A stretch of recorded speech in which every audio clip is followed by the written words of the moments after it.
E aí pessoal, como vocês têm passado esses dias? Acabaram as férias, vamos lá. No primeiro bimestre, que inclusive eu acabei de mandar as aulas mais ou menos recentemente, é importante que vocês terminem de ver, tá? Eu vi que a adesão aos últimos vídeos foi baixa, então eu imagino que vocês não fizeram uma reuniãozinha, todo mundo na casa de um e assistiram a minha aula juntos, então não justifica o baixo número de acessos. Inclusive, outra coisa, eu nem estava planejando falar nada disso aqui agora, são instruções na realidade que vocês vão... É até capaz que os outros professores já tenham falado para vocês, já tenham instruído alguma coisa, não sei se o Diego publicou mais alguma coisa no Facebook, mas é o seguinte, a gente vai postar as videoaulas nos nossos dias de aula. Por exemplo, a gente tem aula de quarta e sexta, então é quando eu vou disponibilizar os vídeos para vocês. Eles vão ficar disponíveis para vocês consultarem quantas vezes vocês precisarem, nos horários que vocês precisarem, essas coisas vão ficar guardadas, tá? Vocês vão ter acesso a elas. Só que vocês precisam acessar no dia da nossa aula, no dia que eu postar, para contabilizar a frequência, tá? A presença de vocês. Não precisa ser no horário da nossa aula, tipo, a gente tem, sei lá, a terceira aula na sexta-feira, não sei se é. A gente tem a terceira aula na sexta-feira, suponhamos. Vocês não precisam entrar lá no horário da terceira aula na sexta-feira, não.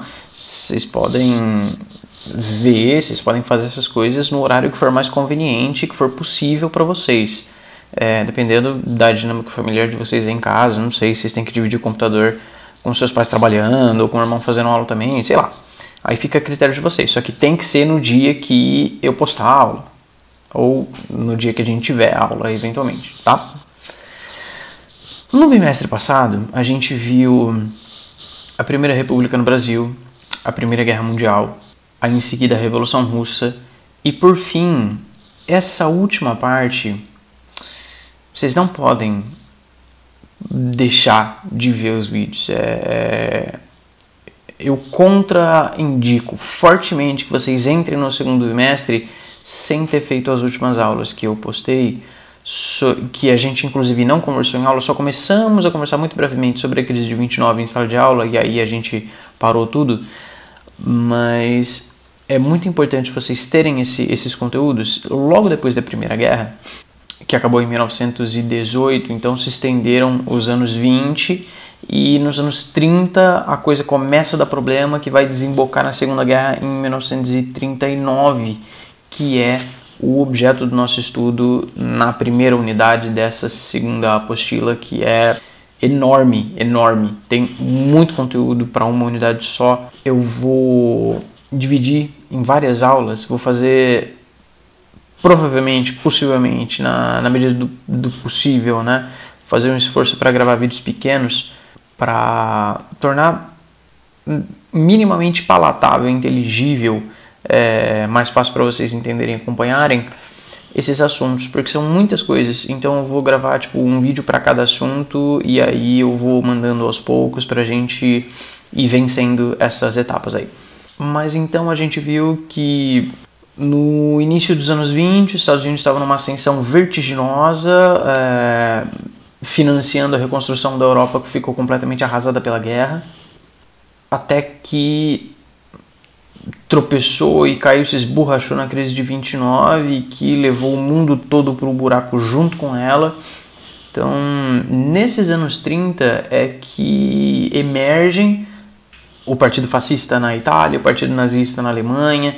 Então, em geral, esses governos autoritários, majoritariamente de direita na Europa, e não só o Mussolini na Itália, o Hitler na Alemanha, mas também tem bastante projeção, bastante proeminência. Dois, inclusive, que a gente vai falar ainda nessa primeira aula, o Salazar em Portugal e o Francisco Franco na Espanha.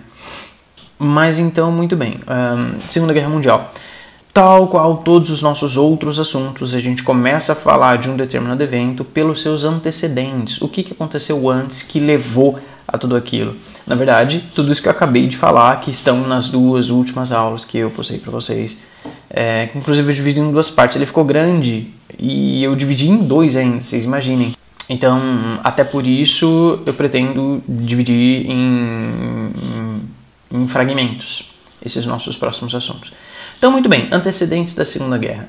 A Segunda Guerra foi, na verdade, a gente pode considerá-la como uma extensão da Primeira Guerra, em decorrência dos problemas que não foram resolvidos, como até já comentei algumas vezes com vocês. A exemplo do Tratado de Versalhes, que foi assinado em 1919, ao fim da guerra, que considerou a Alemanha a grande culpada por todo o conflito, impôs graves, severas sanções à Alemanha no final da Primeira Guerra. Por exemplo, para vocês terem uma ideia, a Alemanha ela perdeu vários dos territórios que ela tinha anexado anteriormente, né? Teve uma série de limitações sobre o seu desenvolvimento interno, sobre as suas forças armadas. A Alemanha teve uma limitação, ela poderia ter um exército, forças armadas oficiais de até 100 mil soldados. 100 mil. Com a ascensão do nazismo, o Hitler investiu pesadamente na indústria bélica. Ele aumentou o seu exército de maneira tal que passou de 3 milhões de soldados. Façam as continhas. Inclusive, eu confesso, eu precisei fazer para ver quantas vezes mais 3 milhões era do que 100 mil. Dá 30 vezes.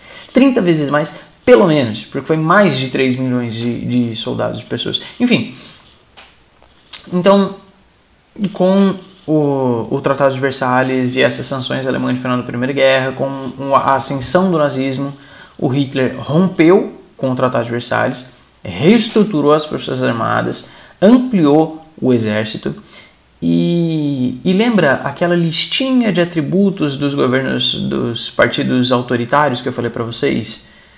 Ele estava seguindo aquela listinha toda, inclusive a questão do expansionismo. Ele assumiu o poder em 33, né? Em 38 ele anexou a Áustria. Ele marchou sobre a Áustria, não foi nem exatamente uma guerra. Ele dominou a Áustria. E inclusive ele foi recebido com bastante apoio popular. E a coisa já começa a ficar preocupante aí, porque todos os ideais nazistas eles já estavam muito bem delineados. Já não era mais surpresa para ninguém quais eram os posicionamentos, as intenções dele. E mesmo assim, ainda assim, ele foi ganhando bastante projeção, bastante importância, bastante relevância, bastante apoio, inclusive. E aí a Espanha também está envolvida nessa salada, nessa bagunça. A Espanha era uma república desde 1931. Foi proclamada a República Espanhola em 1931. 1931, meus queridos, nós estamos entrando na Era Vargas aqui no Brasil. Acabando de entrar na Era Vargas aqui no Brasil, que inclusive é objeto de estudo da nossa segunda unidade dessa mesma apostila, guardem aí. O que estava acontecendo aqui? A gente tinha acabado de sair daquela república das oligarquias, lembra do café com leite? E aí a gente vai ver como é que se dá essa passagem de um período para outro. Mas é mais ou menos nesse período, então, no início dos anos 30, aqueles mesmos anos 30 de ascensão do nazismo e do fascismo, que a Espanha vira uma república. E ela estava engolfada em uma série de conflitos político-partidários entre a gente pode dizer, entre a esquerda e a direita, com ideais opostos, frontalmente opostos, entre conservadores e socialistas. Em 1936, uma coligação da esquerda entre socialistas, republicanos, comunistas, sob o nome da Frente Popular, venceu as eleições, elegeu um governo democraticamente eleito, legítimo, portanto, de esquerda, que sofreu uma forte oposição violenta da direita. Em 36 isso aconteceu. Em julho de 1936, uma coligação de generais liderada pelo Francisco Franco, e vocês vão ouvir falar o nome dele outras vezes, inspirado pelos ideais fascistas autoritários do Mussolini, inclusive apoiados por eles, tentou um golpe de Estado, que falhou. Mas arrastou a Espanha numa guerra civil que durou 3 anos. Começou em 36 e foi acabar em 39. 39, quando começa a Segunda Guerra. Então, a Espanha passou por maus bocados. Não só a Espanha, né? Mas ela particularmente, nesse episódio. E quais eram as forças em oposição? Tinha duas frentes, né? Uma que a gente vai chamar de esquerda, composta por forças paramilitares de trabalhadores, comunistas, socialistas, anarquistas, apoiados pela União Soviética, do lado do governo que foi democraticamente eleito naquele país, e apoiado também por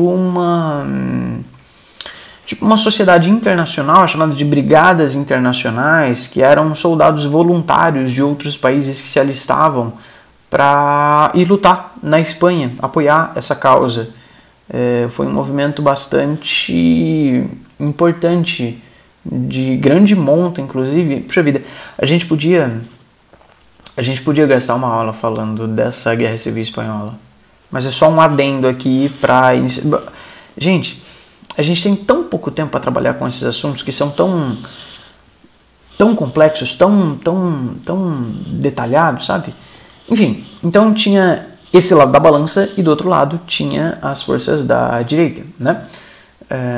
Compostas por uma força paramilitar, aquele conjunto de generais golpistas apoiado com ideias fascistas, desde monarquistas até fascistas, apoiados pelos militares, financiados e apoiados por grandes latifundiários e pela Igreja Católica, aquela mesma Igreja Católica que assinou o Tratado de Latrão com Mussolini pela questão romana e que apoiou o fascismo na Itália. Então, essa mesma Igreja Católica, que estava do lado dos fascistas nesse momento, então, apoiou também essa coligação que estava contra esse regime de esquerda eleito na Espanha. E esses caras, esse lado da balança aqui, eles se reuniram sob o nome de nacionalistas. Eles se autodeterminavam nacionalistas, se autodenominavam nacionalistas, apoiados não só por essas forças internas, mas pelo Salazar em Portugal, pelo Hitler na Alemanha e pelo Mussolini na Itália. Começou em 36, né? Em 37, em abril de 1937, esses nacionalistas apoiados pela Alemanha, a Alemanha, ela organizou, elaborou e executou um ataque surpresa, um bombardeio aéreo, até para testar, na verdade, o impacto militar da Força Aérea Alemã, a Luftwaffe, e bombardeou uma cidade e destruiu a cidade em 1937. E esse evento, essa cidade ficou consagrada pelo resto da história e a gente, na verdade, ouve falar muito dela, faz menção muito a ela, mas quando está falando de arte e veja só que coisa, e quando está falando de história, e na aula de história especificamente, ela ganha só uma vírgula, o espaço de uma nota de rodapé nesse currículo.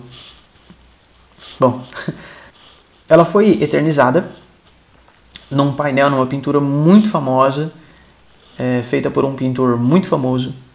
Eu vou deixar aí para vocês verem um pouco. Cidade de Guernica. Isso foi em 37.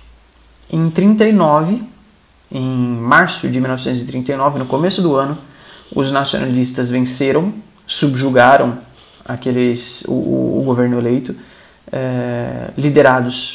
esses nacionalistas liderados pelo Francisco Franco, que governou, meus queridos, de 39 até 1975. Em 1975, a Segunda Guerra já tinha acabado, fazia uma cota. Aqui no Brasil, a gente já tinha passado por toda uma época política, uma era que se estendeu de 45 a 64, a gente vai ver com mais detalhes mais pra frente. E a gente estava em 75 no meio da ditadura militar. No meio da ditadura militar. Ela já havia começado há 11 anos e faltava 10 ainda para acabar em 85. Esses nacionalistas que venceram na Guerra Civil Espanhola ficaram no poder de 1939 a 1975, e essa participação da Espanha nos antecedentes da Segunda Guerra. Tudo isso, lembrem-se do contexto, a gente está nos anos 30, na ascensão desses regimes autoritários totalitários que vão desembocar na Segunda Guerra no fim dos anos 30, 1939. Ao lado desses caras, a gente tem também a participação óbvia da Itália, que eu já mencionei, do Mussolini, e do Japão também, que tanto o Japão como a Itália eles estavam do lado vencedor na Primeira Guerra, e eles ambos procuravam ampliar os seus territórios. O caso da Itália, que saiu vencedora da Primeira Guerra com um pequeno saldo positivo,